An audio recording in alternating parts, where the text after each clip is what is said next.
देखिए, पहले से ही सरकार की ओर से दिशा निर्देश हैं कि चाहे वो डेंगू हो या और कोई सीजनल बीमारी हो, उसकी समुचित रोकथाम के प्रबंध किए जाएं, क्योंकि डेंगू आमतौर पर बरसात का या किसी और कारण से जमा हुए पानी में लार्वा विकसित होने से होता है। इसलिए ये भी निर्देश दिए गए हैं कि स्वास्थ्य विभाग के साथ साथ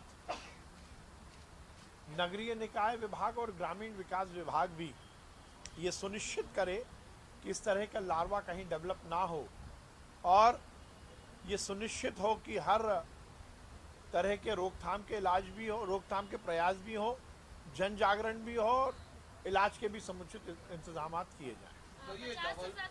100 की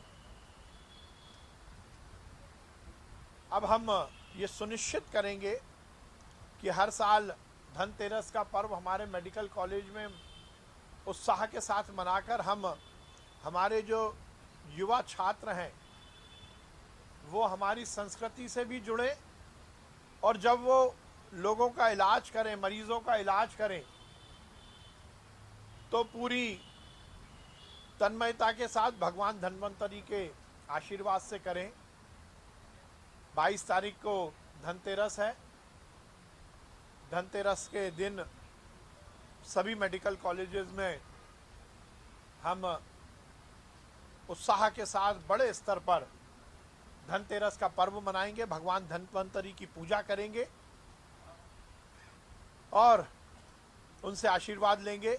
मैं स्वयं भी इंदौर मेडिकल कॉलेज और भोपाल मेडिकल कॉलेज में रहूँगा, दोनों जगह मैं कार्यक्रम में रहूँगा, और बाकी जो मध्य प्रदेश के मेडिकल कॉलेजेस हैं उनमें और उनके संबद्ध अस्पताल में भी अलग अलग अतिथियों के मुख्य आतिथ्य में हम ये धनतेरस की पूजा का कार्यक्रम आयोजित करेंगे।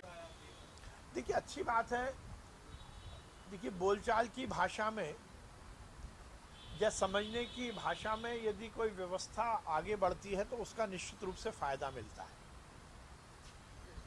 डेंगू के मरीज पॉजिटिव आ गया, लेकिन उसका रिकॉर्ड उनको ट्रेस करना स्वास्थ्य विभाग से नहीं हो पा रहा है, वो खोज नहीं पा रहा है। नहीं, देखिए, सभी तरह की व्यवस्थाएं हैं और ये सुनिश्चित किया गया है कि सभी का इलाज अच्छे से हो सके। हमारी प्रचलन की भाषा भी है।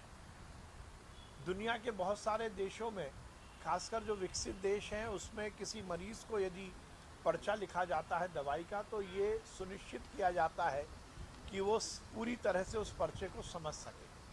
और ये बात सही है कि जो हिंदी जानने वाले लोग हैं, यदि वो हिंदी में पर्चे उनको लिखा जाएगा तो वो दवाई की जानकारी भी ठीक ढंग से प्राप्त कर सकते हैं, और दवाई किस समय पर कितनी दवाई लेनी है उसकी जानकारी भी उन्हें सुगमता के साथ मिल सकती है।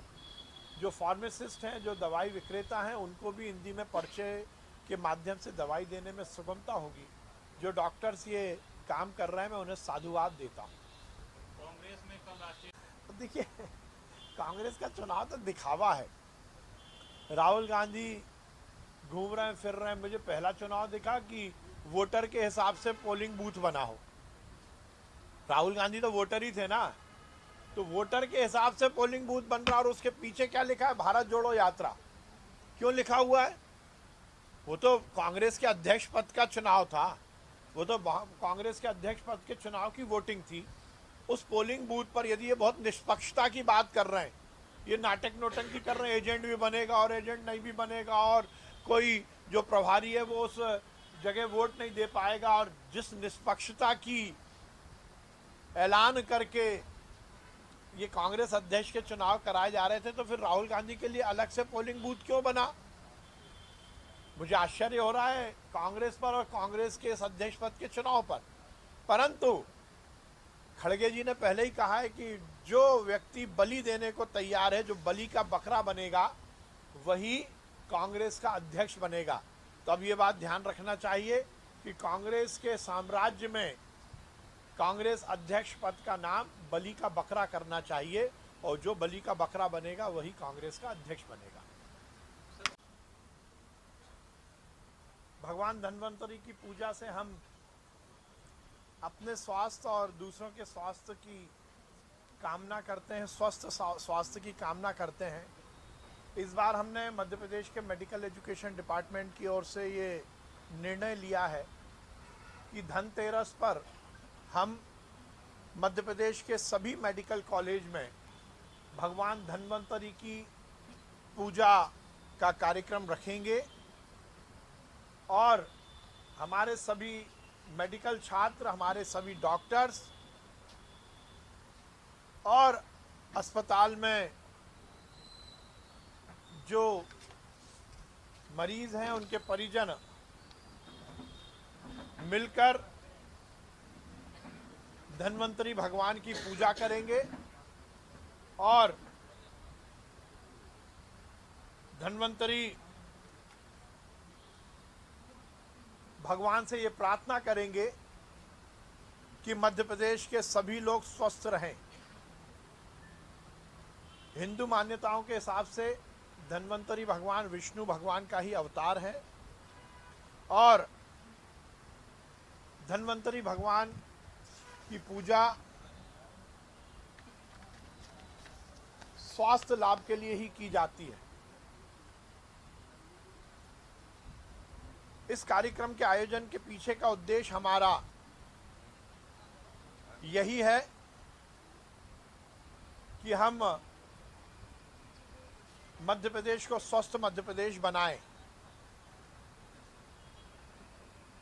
स्कंद पुराण में भगवान धन्वंतरी के जन्म के बारे में यही बताया गया है कि उनका जन्म समुद्र मंथन में हुआ था और वो जो कलश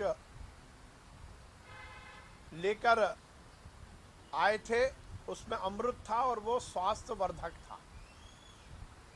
तो इसीलिए हमने ये निश्चय किया है कि हम हमारे मेडिकल कॉलेजेस में हर साल धनतेरस का पर्व धूमधाम से मनाएंगे। जिस प्रकार से इस देश की